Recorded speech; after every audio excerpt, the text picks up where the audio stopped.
Imagina um shopping vazio. A escada rolante continua subindo, a fonte continua fazendo barulho e a vitrine continua acesa. Tem uma palmeira de plástico no canto, fingindo que aquele corredor ainda tem alguma coisa de paraíso. Só que não tem ninguém. A praça de alimentação tá apagada. A loja que prometia promoção e felicidade tá fechada. E, mesmo assim, aquela música no fundo continua tocando.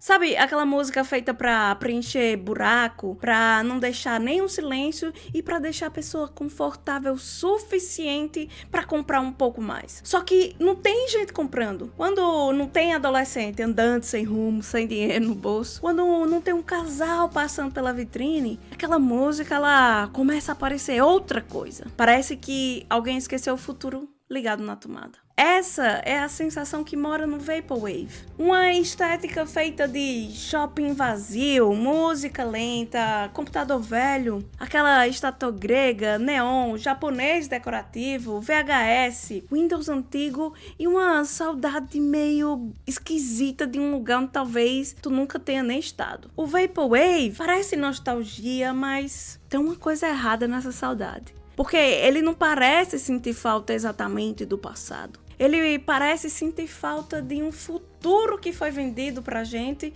que foi anunciado em revista, que foi prometido na tela de um computador e nunca foi entregue pra gente. Hoje a gente vai seguir exatamente essa trilha. Como uma música feita para vender conforto virou assombração. Como foi que o shopping, que um dia já foi promessa de modernidade, virou uma imagem de ruína. Como foi que Mark Fisher ajudou a entender essa saudade de um futuro que falhou.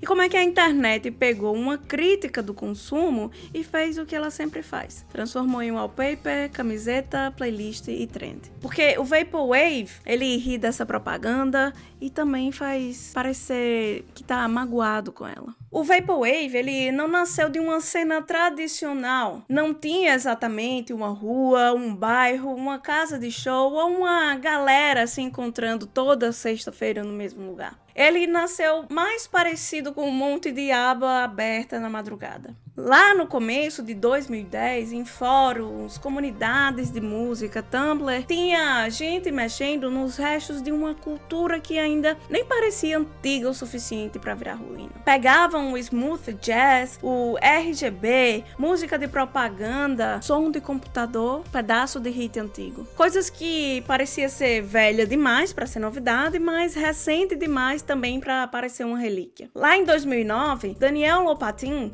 usando o nome Sunset Corp, já postava vídeos aqui no YouTube com esse clima de fita perdida, de memória meio artificial e música desacelerada. Em 2010, como Chuck Passon, ele lançou Echo James, volume 1. E ali parece que uma chave importante virou. Pegar um pedaço de música pop, cortar, repetir, esticar, desacelerar, jogar um eco por cima, até aquele trecho virar outra coisa.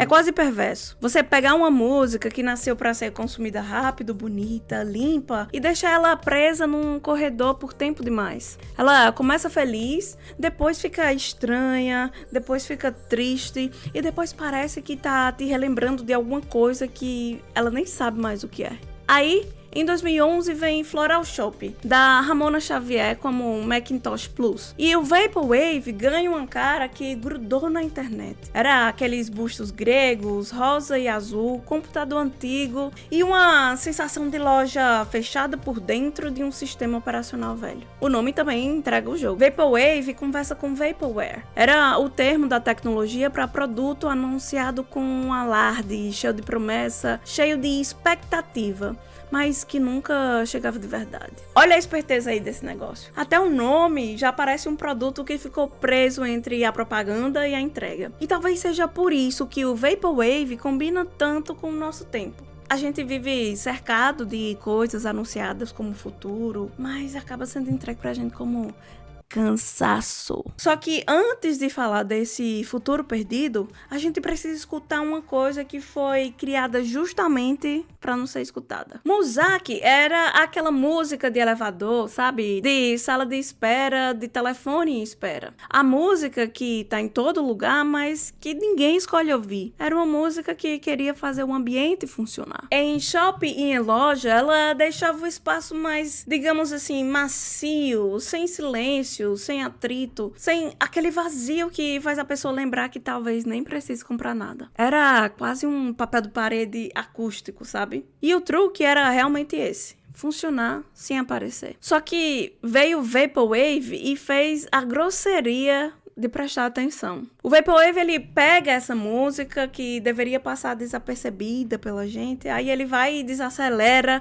repete, e aí uma coisa feita pra tu relaxar, ela acaba te dando um desconforto. A alegria fica parecendo meio troncha, né? A propaganda começa a parecer ensaiada demais. A música que era pra deixar tu confortável começa a revelar uma própria artificialidade. É como se o Vaporwave tirasse a máscara educada do consumo. Essa é a parte incômoda. A música não virou estranha do nada. Talvez ela sempre tenha sido estranha. A gente que estava ocupado demais comprando coisa para perceber essa música estranha. E aí, quando tu começa a escutar essa trilha do consumo, o cenário aparece junto. Antes de virar fantasma estético, o shopping foi uma promessa muito concreta, sabia? Ele era a praça da cidade com ar-condicionado. Era um lugar seguro, limpo, iluminado, onde tu podia comer, andar. Tu podia também ir pro cinema, tu podia também fingir que estava fazendo alguma coisa, quando na verdade estava só matando o tempo. Para muita juventude suburbana lá dos Estados Unidos, o shopping veio como um terceiro lugar. Se tu não sabe o que é terceiro lugar, clica aí no card e no link que tem um vídeo da gente falando sobre isso. Era um território neutro, um território de tédio, nesse caso dos shoppings, de consumo e de circulação. Só que essa catedral, ela começou a rachar. Os Estados Unidos chegaram a ter cerca de 2.500 grandes shoppings lá no auge dos anos 80. Décadas depois, estimativas falam algo por perto somente de 700 grandes shoppings sobreviventes. 2007 virou um marco estranho. Foi o primeiro ano desde 1950 em que nenhum shopping indoor foi construído por lá. O lugar que prometia movimento começou a virar corredor vazio. O lugar que prometia abundância começou a virar a loja fechada. E o lugar que prometia comunidade virou estacionamento enorme que ninguém ia pra lá.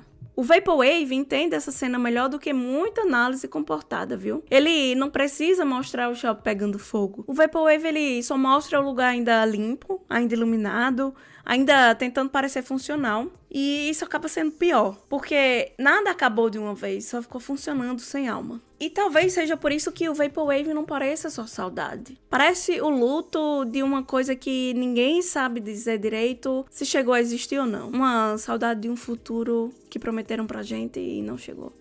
Tem uma ideia do Mark Fish que ajuda muito aqui. Ele fala do lento cancelamento do futuro. Eu sei, parece nome de capítulo que a gente finge que entendeu na faculdade. Mas a sensação é bem direta. Durante muito tempo, venderam a ideia de que o futuro ia ser uma virada radical. Ia ser todo mundo com computador em casa, internet, globalização, tecnologia facilitando tudo. Consumo, ele ia existir para deixar a vida só mais bonita. O mundo ia ser brilhante, eficiente e conectado. Só que o futuro chegou como outra coisa. Ele chegou com dívida, com ansiedade, com um trabalho instável, com uma solidão mesmo tu tendo Wi-Fi. Ele chegou com tela demais, com promessa demais e uma sensação de uma cultura que tá sempre voltando para algum lugar que já passou. Fischer chamava isso de futuros perdidos. Não é só lembrar do passado, é sentir falta de caminhos que parecia ser possível naquela época e acabou sendo fechado sem ninguém nem anunciar isso oficialmente.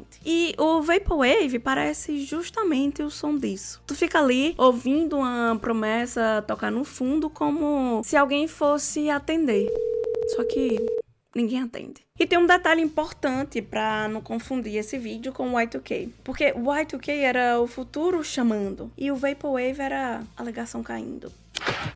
O Y2K ainda tinha brilho de lançamento. O Vaporwave, ele já tá no dia seguinte, sabe? Depois que a loja fechou, o chão ainda tá brilhando, mas a mágica já saiu pela porta de serviço. Só que o futuro prometido não tinha uma aparência neutra. Muitas vezes ele via meio neon, meio japonês lá no fundo. Uma das coisas mais reconhecíveis do Vaporwave é esse uso de caracteres japoneses, de anúncio asiático, de city pop, anime antigo, de letreiro neon. Era o Japão como se fosse um cenário tecnológico e meio inalcançável, sabe? E isso aí não caiu do céu, não. Lá nos anos 80, o Japão virou pro ocidente uma imagem de futuro. Era a tecnologia, videogame, Walkman, carro, robótica, cidade iluminada e a economia crescendo. O ocidente olhava para o Japão com um desejo e uma paranoia ao mesmo tempo, sabe? Era uma coisa meio, é pra lá que o futuro tá indo e talvez a gente fica pra trás. Só que essa fantasia tinha um problema. Quando o Vaporwave usa o japonês só como enfeite, quando usa uma mulher asiática só como adorno visual, quando transforma a cultura inteira em cenário misterioso pra imaginação ocidental passear, ele repete uma coisa muito velha com roupa digital. O nome difícil é tecno-orientalismo. Na prática, é reduzir o leste asiático a um cenário futurista, exótico, frio, tecnológico, como se existisse só para decorar os medos e desejos do Ocidente. Aqui a gente precisa segurar duas coisas ao mesmo tempo, viu? O Japão dos anos 80 realmente teve um papel enorme no imaginário global de tecnologia, de consumo e de cultura pop. Mas o Japão não cabe só numa capa de kanji aleatório, não. Ele não é só uma cidade neon e garota de anime olhando pro nada. Quando o Vaporwave faz isso bem, ele revela como o Ocidente projetou medo, desejo e consumo em cima dessas imagens do futuro japonês. Quando o Vaporwave faz mal, ele troca crítica por decoração. Essa contradição acompanha o Vaporwave inteiro. Ele aponta para uma promessa falsa, mas também é bonito demais para escapar dela. Uma coisa muito curiosa no Vaporwave é que muita gente sente saudade de uma época que nem viveu. A saudade de um shopping que nunca entrou, de uma propaganda que nunca nem apareceu na tua TV, de um computador que talvez a gente nunca nem tenha usado. Mas o Vaporwave faz uma coisa ainda mais específica. Ele não cria só saudade de uma década. Ele cria saudade de uma atmosfera. A atmosfera de quando a tecnologia ainda parecia ser mágica. De quando a internet ainda parecia um portal. De quando o shopping ainda parecia ser um mundo, sabe? E de quando o futuro ainda parecia uma sala nova esperando a gente entrar. Mesmo que essa promessa nunca tenha sido para todo mundo. E a pergunta que precisa entrar aqui no vídeo é: esse futuro era brilhante, mas para quem? Porque a nostalgia, como sempre falo, ela fica muito bonita até a gente perguntar quem foi que ficou do lado de fora da vitrine. O desencaixe não precisa tratar a nostalgia como burrice. Eu nem acredito nisso. A nostalgia, ela pode ser pista. Ela pode mostrar que o presente ficou pobre demais. Pode mostrar que alguma coisa foi arrancada, foi vendida, foi prometida pra gente ou interrompida. Mas ela também pode virar anestesia. E se a gente só fica olhando pra vitrine iluminada, esquece de perguntar quem era que limpava o chão depois que o shopping fechava. E é por isso que eu gosto de fazer vídeo aqui dessa maneira. De pegar uma estética que parece ser só bonita, só nostálgica, só internet velha, e abrir um pouquinho mais pra gente ver o que era que tava acontecendo. Então,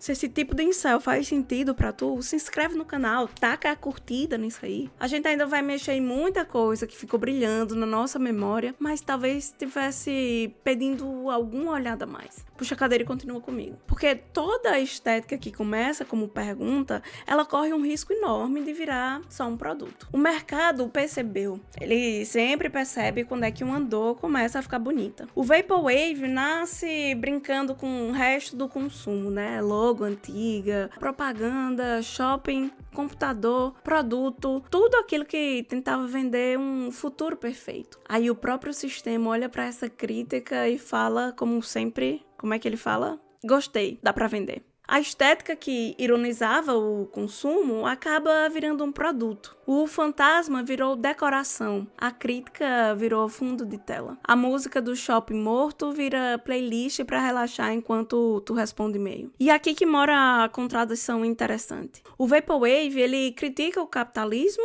ou ele deixa o capitalismo mais bonito?